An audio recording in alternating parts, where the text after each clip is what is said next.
Hello students, कैसे हैं आप लोग। I hope you are all very well. तो स्टूडेंट्स, आज हम सोइल मैकेनिक्स के चौथे चैप्टर से लेके 8वें चैप्टर तक के मोस्ट इंपॉर्टेंट क्वेश्चन लेके आए हैं। पीछे हम 1 से 4 चैप्टर तक के मोस्ट इंपॉर्टेंट क्वेश्चन देख। इसकी जो पीडीएफ है, इसकी पीडीएफ आपको मिलेगी कहाँ? पीडीएफ मिलेगी इसकी आपको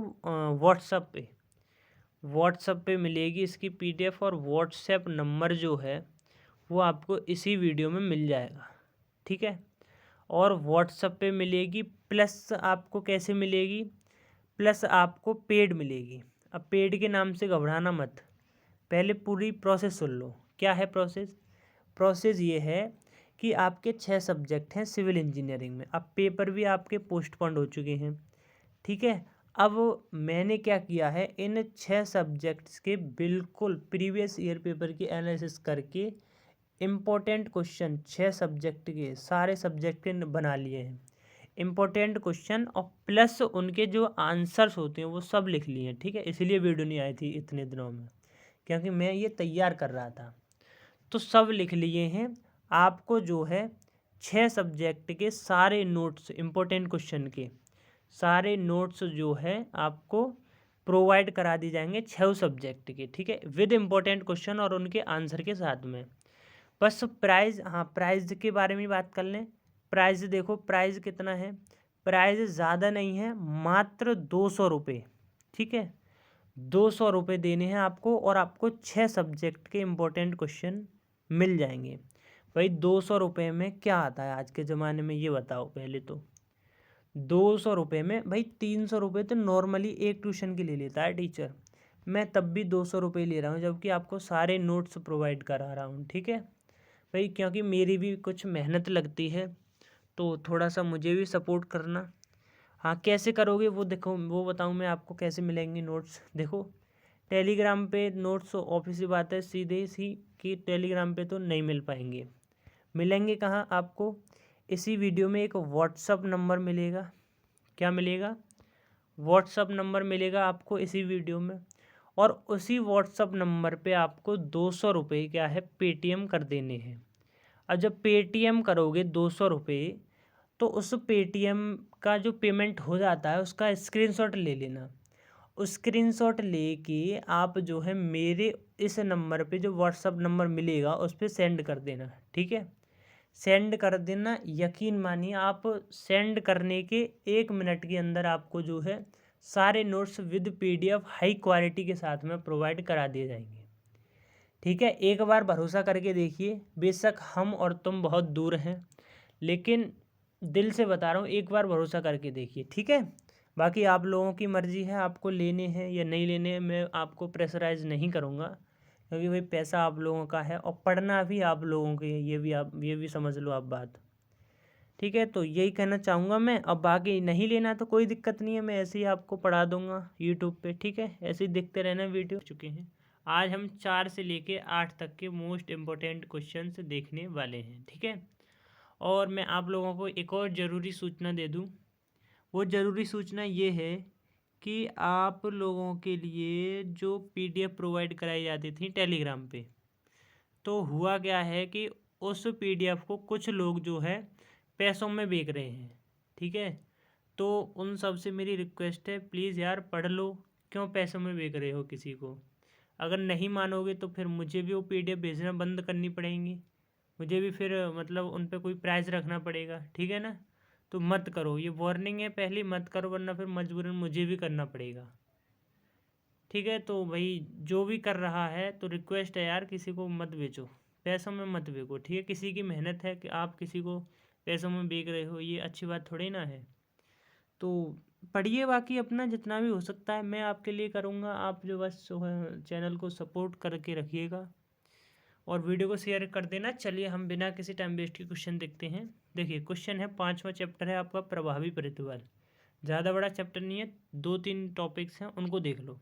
जैसे पहला है संपूर्ण प्रतिबल क्या होता है। देखिए, मृदा संहति पर आने वाले कुल प्रतिबलों को पूर्ण यानी संपूर्ण प्रतिबल कहते हैं।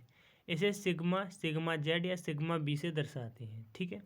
मृदा संहति पर आने वाले कुल प्रतिबलों को, कुल प्रतिबलों की संख्या को क्या कहते हैं? संपूर्ण प्रतिबल कहते हैं।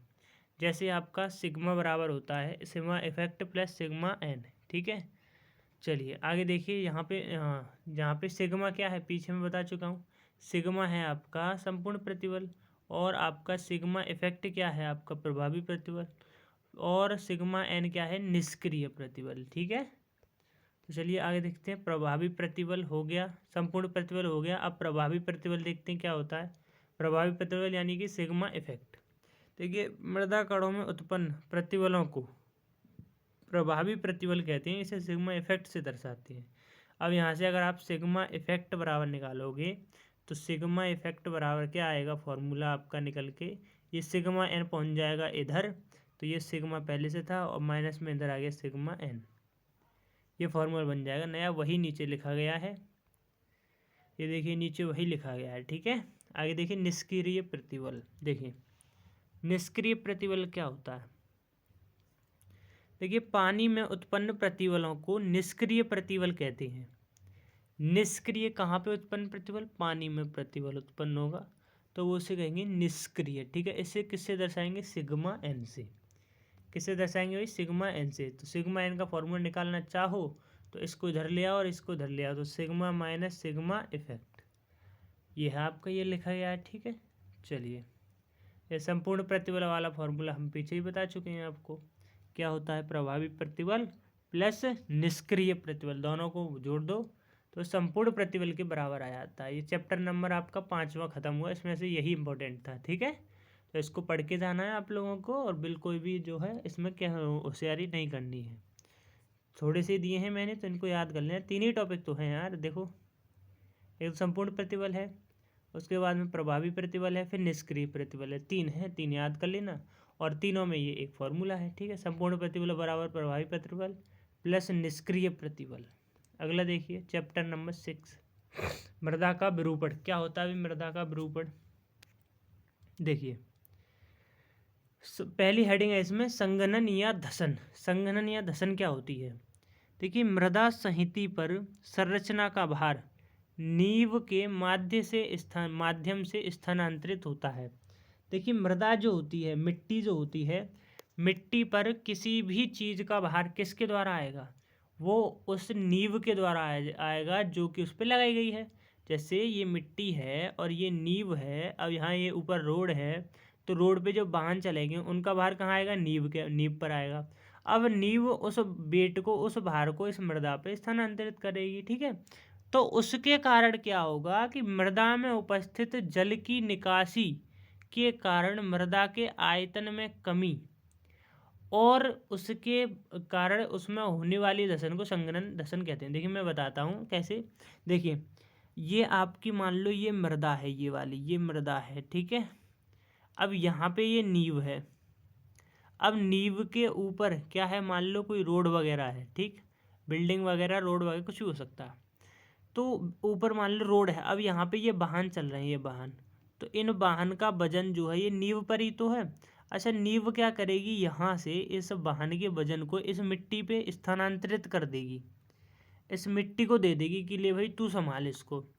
तो जब नींव पर वजन पड़ेगा तो नींव अंदर की ओर धंसेगी, तो अंदर की ओर धंसेगी तो मिट्टी के कण जो होंगे उनमें थोड़ा सा भी जल वगैरह होगा तो वो जो है निकल जाएगा। अब निकल जाएगा तो इन कणों में क्या आ जाएगी, इनके आयतन में कमी आ जाएगी। जब इनके आयतन में कमी आ जाएगी तो उसके कारण क्या होगा, ये नींव जो है ये धस जाएगी अंदर को। कहाँ धस जाएगी भाई, ये अंदर को धस जाएगी। तो इसी धसन को क्या कहते हैं हम, संघनन धसन कहते हैं, ठीक है। आगे बात क्लियर एकदम। चलिए अगला देखिए टॉपिक। अगला टॉपिक है संघनन सूचकांक। अभी हमने पढ़ा संघनन तथा धसन, अब पढ़ेंगे संघनन सूचकांक, कॉफिशिएंट ऑफ कंसोलिडेशन, ठीक है। इंग्लिश में भी ध्यान रख लेना, इंग्लिश में पूछ लेता है कभी कभार, होगा तो टॉपिक है लेकिन इंग्लिश में दे देगा, ठीक है। देखिए मृदा पर दाब पड़ने पर, मृदा पे दाब कैसे पड़ेगा पीछे बता चुका हूँ। मृदा पर दाब पड़ने पर उसके आयतन में परिवर्तन की दर तथा पारगम्यता गुणांक के अनुपात को संघनन सूचकांक कहते हैं। इसका मात्रक सेंटीमीटर स्क्वायर प्रति सेकंड होता है। देखिए संघनन सूचकांक क्या होगा, जब मृदा पे दाब यानी भार पड़ेगा तो दाब भी लगेगा, जब दाब लगेगा तो उसके आयतन में क्या होगा, उसके आयतन में आ जाएगा भैया परिवर्तन, और जब आयतन में परिवर्तन आया तो उसी परिवर्तन और पारगम्यता गुणांक के अनुपात को ही हम संघनन सूचकांक कहते हैं। ठीक है, तो ये देख लो, ये लिखा हुआ है आपका संघनन सूचकांक आयतन में परिवर्तन की दर और पारगम्यता गुणांक। ठीक है, अगला देखिए। अच्छा, ये एक होता है सहनन और एक होता है संघनन। सहनन को बोलते हैं कंपैक्शन और संघनन को बोलते हैं कंसोलिडेशन। इनमें डिफरेंट क्या होता है दोनों में, देखिएगा। देखिए पहला डिफरेंट तो यह है, ये एक कृत्रिम क्रिया है और ये प्राकृतिक क्रिया है। ठीक है, अच्छा, इसमें आयतन में कमी यांत्रिक विधि से की जाती है और इसमें मिट्टी पर भार पड़ने पर रंध्रों में पानी निकल जाता है जिससे आयतन में कमी हो जाती है। अभी वही तो बताया मैंने, संघनन में क्या होता है, जैसे नींव के ऊपर भार आता है, अब नींव उस भार को मिट्टी पे स्थानांतरित कर देगी। अब जैसे मिट्टी पे स्थानांतरित किया तो मिट्टी के कणों में कोई ना कुछ पानी होगा। अब भार पड़ने के कारण वो पानी कम हो जाएगा, निकल जाएगा। जब पानी निकल जाएगा तो उस पर जो है क्या होगा, उसका आयतन कम हो जाएगा। जब आयतन कम होगा तो धसन आ जाएगी, और धसन आ जाएगी तो संघनन कहलाएगा। ठीक है, तो ऐसे जो है याद रखना, संघनन एक प्राकृतिक क्रिया है और सहनन कंपैक्शन एक कृत्रिम क्रिया है और कंसोलिडेशन एक प्राकृतिक क्रिया है। ठीक है, इसमें आयतन में कमी किससे, यांत्रिक विधि से की जाती है, लेकिन इसमें ऑटोमेटिक हो जाती है जब भार पड़ता है नींव पर। तो इसमें प्रतिबलों का स्थानांतरण नहीं होता। अच्छा, इसमें तो होता है प्रतिबंधों का स्थानांतरण। ठीक है, प्रतिबंधनों का स्थानांतरण इसमें होता है लेकिन इसमें नहीं होता। तो ये 3 पॉइंट है, इसको भी याद रखना। आगे है आपका चैप्टर नंबर 7। देखिए चैप्टर नंबर 7 जो है वो आपका थोड़ा सा बड़ा है, यानी कि थोड़ा सा, इससे क्या मतलब है, एक या दो क्वेश्चन आपके जो है इसमें अलग से जोड़े गए हैं, मतलब 2 क्वेश्चन ज़्यादा बैठेंगे बस, और कुछ नहीं है। देखिए कर्तन सामर्थ्य देख लेते हैं क्या होता है। चैप्टर का नाम है मृदा का अपरूपण सामर्थ्य। कर्तन सामर्थ्य पढ़ेंगे पहले। तो कर्तन सामर्थ्य मृदा का अपरूपण के प्रति अधिकतम प्रतिरोध उसकी अपरूपण सामर्थ्य कहलाता है। मृदा में अपरूपण सामर्थ्य निम्न कारणों के कारण होता है। मृदा कणों के आपस में गुथे रहने के कारण, ससंजन के कारण। ठीक है, तो ये आ गया कर्तन सामर्थ्य या मृदा अपरूपण सामर्थ्य, एक ही बात है, कन्फ्यूज मत होना। ठीक है, अच्छा अब आगे देखिए, ससंजक मृदाएं कौन सी होती हैं, वे मृदाएं जिनमें अगर हम पानी मिला दें तो उन्हें किसी भी आकार में ढाल सकते हैं, वो ससंजन मृदाएं होती हैं। ठीक है, और असंजन कौन सी होंगी, जिनमें जल की कुछ मात्रा मिलाओ और उन्हें जो है किसी भी आकार में नहीं लाया जा सकता, अपनी इच्छा के अनुसार उन्हें नहीं ढाला जा सकता, वो होती हैं असंजन मृदाएं। अपरूपण के मृदा के लिए कूलाम्ब का नियम इम्पोर्टेंट है भाई साहब, ध्यान रखना। देखिए इस नियम के अनुसार क्या कहते हैं, ये कूलाम एक फिजिक्स में भी था, पता है, इंटर की फिजिक्स में 12th जो भी किया होगा उसको पता होगा कूलाम का नियम। तो कूलाम्ब का नियम इसमें देख लेते हैं, इसमें क्या कह रहा है, इसमें भी घुस गए कूलाम।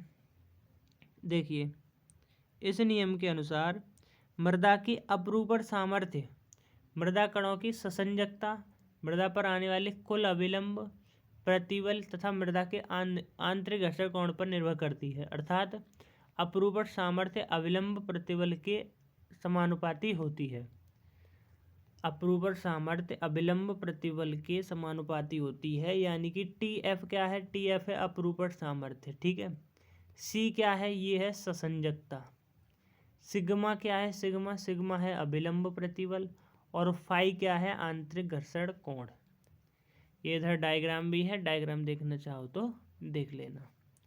आगे देखिए आप क्वेश्चन, ससंजक मिट्टी की अपरूपण सामर्थ्य की जांच के लिए प्रयोगशाला परीक्षण भाई साहब इम्पोर्टेंट है बिल्कुल। देखिए चित्र भी इसमें बनाया गया है आप लोगों के लिए ताकि समझने में आसानी हो। ठीक है, और ये नीचे जो है इसको लिखा भी गया है कि सीधा अपरूपण परीक्षण, इसने बोला था कि किसी एक परीक्षण की वो करनी है। ठीक है, एक परीक्षण का उल्लेख करना है तो हमने कर दिया किसका, सीधा अपरूपण परीक्षण। इस परीक्षण में एक वर्गाकार बॉक्स में मृदा प्रतिदर्श को रख दिया जाता है। मृदा प्रतिदर्श को रख दिया जाता है। बॉक्स की माप 6 सेंटीमीटर इंटू 2 सेंटीमीटर होती है। यह बॉक्स 2 हिस्सों में बटा हुआ था। बॉक्स को आपस में जोड़ने के लिए पेचों का प्रयोग करते हैं। बॉक्स को आपस में जोड़ने के लिए इसका प्रयोग करते हैं, पेचों का प्रयोग करते हैं। बॉक्स को पात्र में रखते हैं और पात्र को रोलर के ऊपर रखते हैं। रोलर में दिखाऊं तो देखो, रोलर ये दिख रहा होगा तुमको, ये जो है ये रोलर है, ये बॉक्स हो गया, ये बॉक्स हो गया और ये पात्र हो गया, ठीक है। और ये हो गया आपका रोलर, इसके ऊपर रखते हैं। इसी में मृदा स्पर्श है, ठीक है। मृदा प्रतिदर्श किस में, इसी में है। देखिए कहाँ तक थे हम, पात्र में रखते हैं, ठीक है। तथा पात्र को रोलर के ऊपर रखते हैं, पीछे रखा हुआ था, आगे रखते हैं। पात्र को चलाने के लिए विद्युत मोटर की व्यवस्था होती है। विद्युत का होने पर भी इसे हाथ से भी चलाया जा सकता है, ये बहुत ही अच्छा है इसमें, ठीक है। जब पात्र आगे बढ़ता है तो उसका भाग गति में आ जाता है। मृदा के अपूर्ण सामर्थ्य की सहायता उसके विकृति नोट कर लेते हैं तथा इसी प्रकार TF और C के मान ज्ञात कर लेते हैं। देखिए इस परीक्षण में, यह परीक्षण पहले तो सरल और समय कम लगता है। इसमें ससंजनहीन मृदाओं जैसे बालू आदि के लिए काफ़ी उचित परीक्षण है ये। आगे देखिए सहनन, पीछे पढ़ा था ना सहनन क्या है, ये एक कृत्रिम क्रिया है, ठीक है। और इसमें यांत्रिक विधि से क्या किया जाता है, इसमें यांत्रिक विधि आयतन में कमी की जाती है, तो वही है ससंजन। कॉम्पैक्शन देखिए, मृदा की कुटाई करने पर, कुटाई किसकी, मृदा की, देख रही हो विनोद, मृदा की कुटाई हो रही है। मृदा यानी मिट्टी की कुटाई करने पर मृदा के कणों में वायु निष्कासित हो जाती है, जिससे उसके कण पास आ जाते हैं, मृदा का आयतन कम हो जाता है। इसी कमी को सहनन कहते हैं। अब देखो उसमें कुटाई करी यानी यांत्रिक कार्य किया, तो यांत्रिक विधि से उसकी हम आयतन में कमी लाए, तो उसी को क्या कहेंगे हम सहनन, कम्पैक्शन। लेकिन कंसोलिडेशन में क्या होता है, उसमें ऑटोमेटिकली उसका आयतन कम हो जाता है जब बाहर पड़ता है, तो ठीक है, बता चुका हूँ, पीछे याद रखना, भूल मत जाना बस। सहनन के उपयोग क्या है, देखिए भैया, सहनन के मृदा की धारण क्षमता बढ़ जाती है। सहनन के प्रयोग से मृदा सामर्थ्यवान हो जाती है, मृदा का टिकाऊपन बढ़ जाता है, मृदा की पारगम्यता में कमी हो जाती है, ठीक है। अगर पीछे वाली वीडियो आपने नहीं देखी है तो उसमें ये पारगम्यता ये सब करा दिया है, ये इसके भी इम्पोर्टेंट क्वेश्चन करा दिए मैंने पीछे पारगम्यता के, ठीक है, तो देख लेना पीछे वाली वीडियो। आगे है स्टैंडर्ड कंपैक्शन टेस्ट। अच्छा, मानक सहनन परीक्षण, वेरी वेरी वेरी इंपॉर्टेंट, ठीक है, बहुत ज़्यादा इंपॉर्टेंट है, इसलिए ध्यान से इसको समझ लेना। आगे क्या है, अच्छा ये लिखा हुआ है, एक मिनट, ओके ठीक है। यह परीक्षण जल भराव वाले स्थान पर सहनन क्रिया करने के लिए उपयोग में लाया जाता है। यह एक बेलनाकार उपकरण होता है जिसका आंतरिक व्यास 100 mm, ऊंचाई 127 mm होती है। इसमें ऊपर की ओर एक कलम लगा हुआ होता है। कॉलम के नीचे, अच्छा कॉलम है ये, कॉलम के नीचे एक साधारण प्लेट होती है जो मृदा भरने के बाद अलग हो जाती है।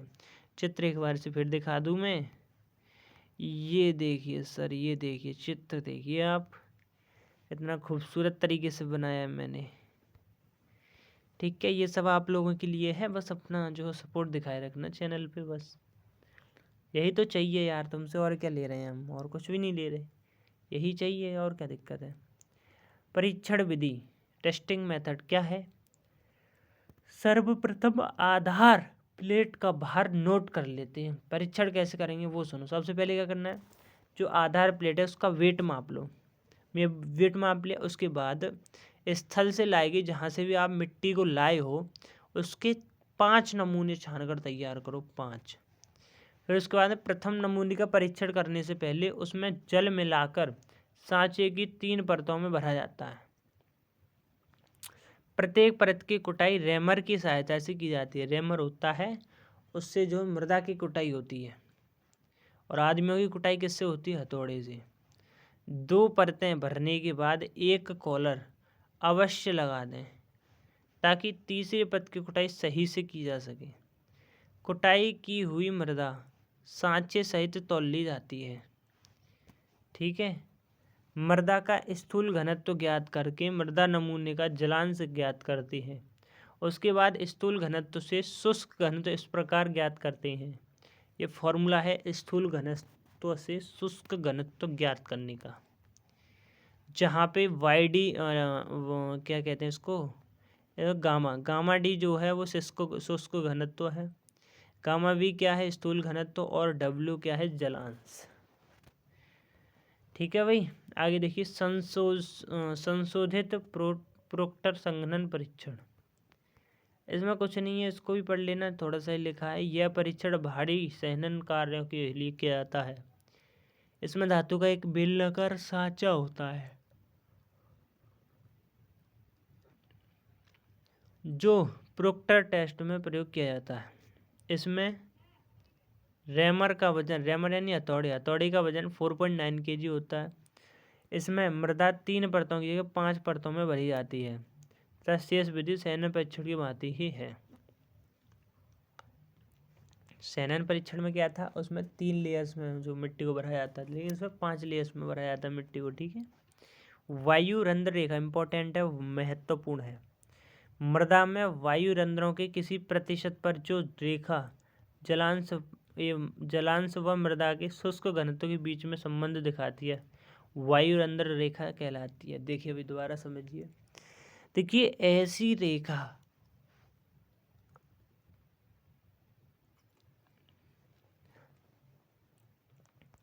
मृदा में वायु रंध्रों के किसी प्रतिशत पर जो रेखा जलांश व मृदा के शुष्क घनत्व के बीच में संबंध को दिखाती है, जलांश और मृदा के शुष्क घनत्व के बीच में संबंध, उसे वायु संघनन रेखा कहते हैं। ये फॉर्मूला है। मृदा संघनन का महत्व देखिए, निचले क्षेत्रों में मैंने बताया जल भराव वाले क्षेत्रों में इसका उपयोग होता है ज़्यादातर। नदियों के किनारे, तटबंधों पर, नहर की पट्टी, मिट्टी के बांध, मृदा की धारण क्षमता बढ़ाने के लिए, सामर्थ्यवान पारगम्यता कम करने के लिए, तो सारे इसके महत्वपूर्ण उपयोग हैं, इनको भी ध्यान रखना। ठीक है। तो ये जो है आपके 4 चैप्टर क्लियर हो चुके हैं और आपके 4 चैप्टर और बचे हैं। अब आएगा तीसरा पार्ट वीडियो का। ये दूसरा पार्ट यहाँ पे ख़त्म, और एक और बात मैं बता दूँ आपको। चलिए मैं मिलता हूँ आपसे अगली वीडियो में चैप्टर नंबर 4 के साथ में। और